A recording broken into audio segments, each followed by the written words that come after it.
حضرت علی رضی اللہ تعالیٰ عنہ سے روایت ہے، انہوں نے فرمایا دنیا گزر رہی ہے جبکہ آخرت آ رہی ہے، اور دونوں میں سے ہر ایک کے طلبگار ہیں۔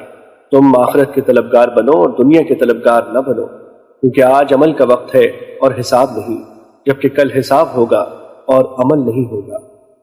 مشکوٰۃ المصابیح حدیث نمبر 5215۔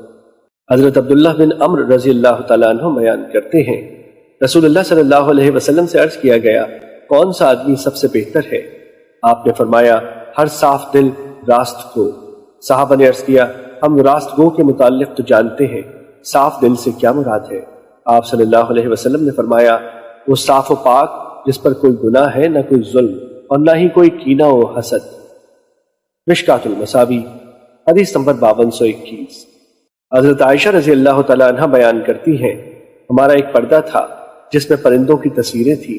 یہ دیکھ کر رسول اللہ صلی اللہ علیہ وسلم نے فرمایا عائشہ اسے بدل ڈالو، کیونکہ جب میں اسے دیکھتا ہوں تو میں دنیا یاد کرتا ہوں، یعنی مجھے دنیا یاد آ جاتی ہے۔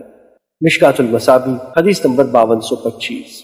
حضرت معاذ بن جبل رضی اللہ تعالیٰ عنہ بیان کرتے ہیں، جب رسول اللہ صلی اللہ علیہ وسلم نے اسے یمن کی طرف مبعوث فرمایا تو رسول اللہ صلی اللہ علیہ وسلم اسے وصیت کرنے کے لیے اس کے ساتھ باہر تشریف لائے۔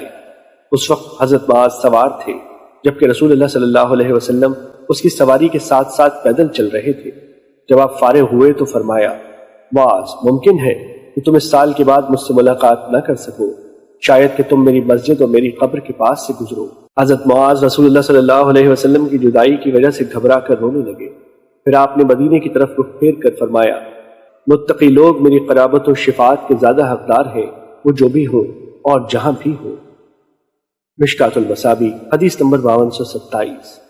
حضرت ابو ہریرہ رضی اللہ تعالیٰ عنہ بیان کرتے ہیں، رسول اللہ صلی اللہ علیہ وسلم نے فرمایا بہت سے پراگندہ بالوں والے جنہیں دروازوں سے دھکیلا جاتا ہے، اگر وہ اللہ پر قسم اٹھا لے تو اللہ اسے پوری فرما دیتا ہے۔ مشکوٰۃ المصابیح حدیث نمبر 5231۔